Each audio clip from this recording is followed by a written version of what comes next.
He told the guy, he said, when you want to succeed as bad as you want to breathe, then you'll be successful. I don't know how many of y'all got asthma in here today, but if you ever had an asthma attack before, you short of breath, SOB, shortness of breath, you wheezing. The only thing you trying to do is get some air. You don't care about no basketball game. You don't care what's on TV. You don't care about nobody calling you. You don't care about a party. The only thing you care about when you're trying to breathe is to get some fresh air. That's it. And when you get to the point where all you want to do is be successful as bad as you want to breathe, then you'll be successful. And I'm here to tell you, number one, that most of you say you want to be successful, but you don't want it bad. You just kind of want it. You don't want it badder than you want to party. You don't want it as much as you want to be cool. Most of you don't want success as much as you want to sleep. Some of you love sleep more than you love success. And I'm here to tell you today, if you're going to be successful, you got to be willing to give up sleep. You got to be willing to work off for 3 hours of sleep, 2 hours. If you really want to be successful, some days you're going to have to stay up 3 days in a row. Because if you go to sleep, you might miss the opportunity to be successful. That's how bad you got to want it. You got to go days without, listen to me, you got to want to be successful so bad that you forget to eat. Beyonce said once she was on the set doing her thing, 3 days had gone by, she forgot she didn't eat because she was engaged. I never forget when 50 Cent was doing his movie, I did a little research on 50, and 50 said that when he wasn't doing the movie, he was doing the soundtrack. And they said, when do you sleep, 50? Sleep, he said, sleep. Sleep is for those people who are broke. I don't sleep. He said, I got an opportunity to make a dream become a reality. Football players, how many football players? Got anybody like football in here? Raise your hand. Anybody like football? Emmitt Smith. I used to be a Cowboy fan before they did my boy Tom Landry wrong. I used to be a Cowboy fan. And watch this, there was a commercial. Emmitt Smith had won his first Super Bowl, and he had this commercial when he was lifting weights. I don't know if you saw the commercial when he was lifting, and Emmitt said, you know what? I won the Super Bowl, so I can rest now. He was doing his bench press. So he said, I won the Super Bowl, so I can rest now. So he throws up about 325, boom, and he rests for about 2 seconds. And he, boom, boom, boom. You see that? He'd already won a Super Bowl. He said, I think I'm going to take a rest. And he rests for how long? 1 second. Most of you won't be successful because when you're studying and you get tired, you quit. And I'm here to tell you today, if you got somebody came in my office the other day crying. I said, look, don't cry to give up. Cry to keep going. Don't cry to quit. You already in pain. You already hurt. Get a reward from it.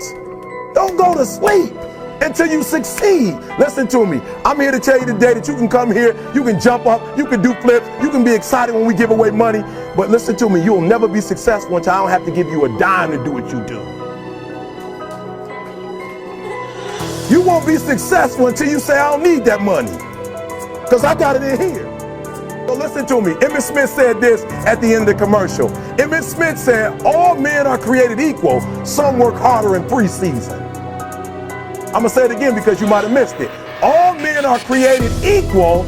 Some work harder in preseason. So that means that there are some people who are going to see the professor, going to see the TA. And even when the professor says, I don't meet with you, my TA meets with you, you say, I don't want to talk to your TA. I don't pay the TA. I pay you to teach me. So you're going to have to find some time to meet me. If I got to meet you at the mall, if I got to meet you at your house, you are going to see me. Listen to me. All men are created equal. Some work hard in preseason. When I went to college, guys were way smarter than me. 4.0s, 3.0s. They went to the Ivy League high schools, came to Oakwood from these great high schools. Most of them are not doing what I'm doing. Why? Because it's not about where you come from. It's about heart. You come to a place where, being smart ain't enough. You got to have heart. That's number one. Watch number two. Number two, catch number two. I wrote it down. I wanted to make sure you got it. It says, watch this. We're talking about sacrifice now.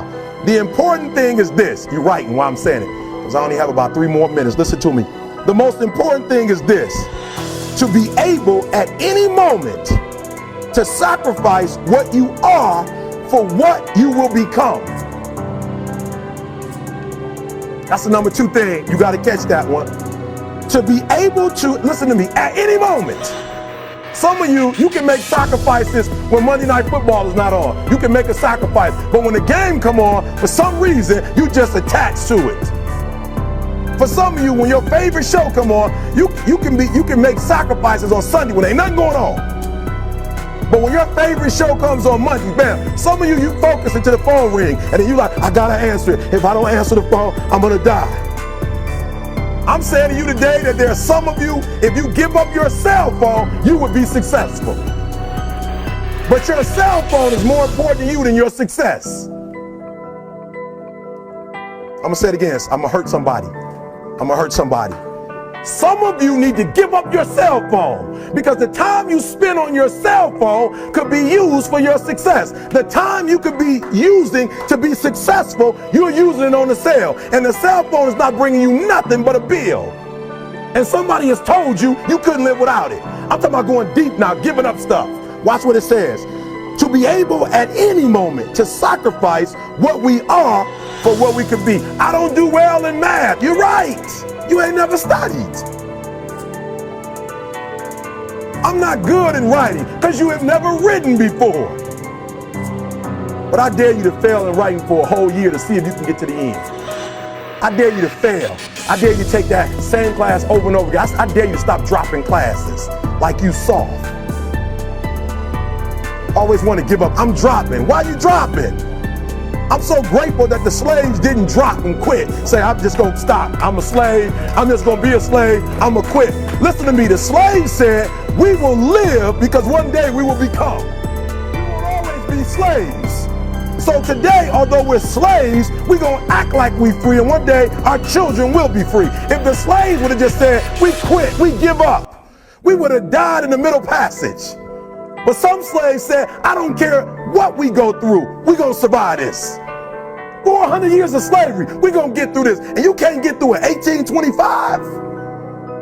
You can't get through a writing class, and you got tutor after tutor, resource after resource. The problem is, you ain't never felt no pain before. You're soft. It's a soft generation. You quit on everything. Our people did not quit. Harriet Tubman not only made it, she went back and got some more. She said, you know what, I made it, but I'm going to walk listen to me, not ride the bus. I'm going to walk all the way back down to the South to get some more. And you quitting on 1825? Now watch this. You quit after you, listen to me, you get a sleeping bag and you wait for them. You wait for the first WRA instructor to come in and you come out your sleeping bag, I need help. You quit after you do that. You quit after you had, listen to me, a WRA party. I'm having a party. Everybody come over. I got food, everything. And let them get over there. Let it be all the best writers. All right, I fooled y'all. I want to have a writing party.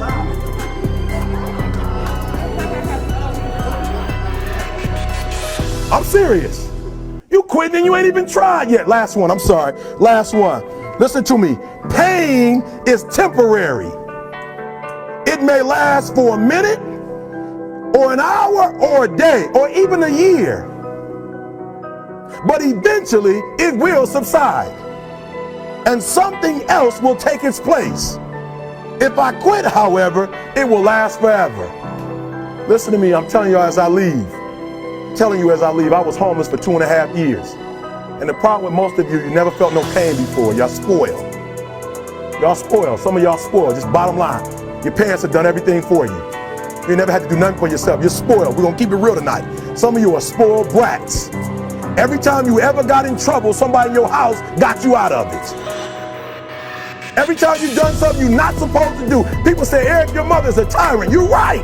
She kicked me out. You're right. She's mean, but she developed a man because she put me out there and said, you're going to have to grow up. And some of you have never learned to grow up. And so every time something get hard, you quit, you call mama. I dare you to take a little pain. I dare you. I dare you not to go home. Somebody said, I don't go home, I feel bad. Go through it.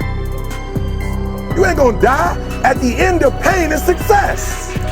You're not gonna die because you're feeling a little pain. I'm not eating like I eat at home. That's why you're about to go to the next level, because if you keep eating like you ate at home, you will keep being a boy or a girl. It's time to become man, woman. So don't worry about a little pain. My greatest asset is I was homeless, so I can't feel a whole lot of pain. I've already been alone. There's not a whole lot of hurt I can feel on a little paper, on a little test. So I leave you, listen to me. We have gotten to a point where it's midterms and we're moving forward. The days of you getting money, I'm not saying we quitting, but I'm saying the day has got to go from external to internal. You have to give it everything you got. No more TV, no more parties, no more playing. If you don't have a 4.0, what you need to be doing is studying. Get off the phone. I'm sorry, I'm not available until the end of this year. No, I'm for real. You reached the right number, but you called me at the wrong time. Call me back January 1st. I'm about to get busy now. Huh? I want you to have a countdown of your own and say when the countdown is over, we're the real, watch me, because when I was homeless, I knew something was wrong. I knew that wasn't the best of me. And one day I said, will the real Eric Thomas please stand up? Will the real Eric Thomas please stand up? Stop being this high school dropout. Stop giving up. Stop sleeping on the street. Stop walking up and down Finkel Avenue like you ain't got nothing, and get your GED. Stop being afraid to take a test. Stop being afraid to go to college because your daddy didn't go and your mama didn't go. Stop being afraid and be the best Eric Thomas you can be. But listen to me, it's going to be hard. It took me 12 years to get a 4-year degree, but I got it. And guess what? On a degree, it don't have dates. So if it took you 4 and it took me 12, it don't show up nowhere. But I'm exactly where I wanted to be because I realized I got to commit my very being to this thing. I gotta breathe it, I gotta eat it, I gotta sleep it.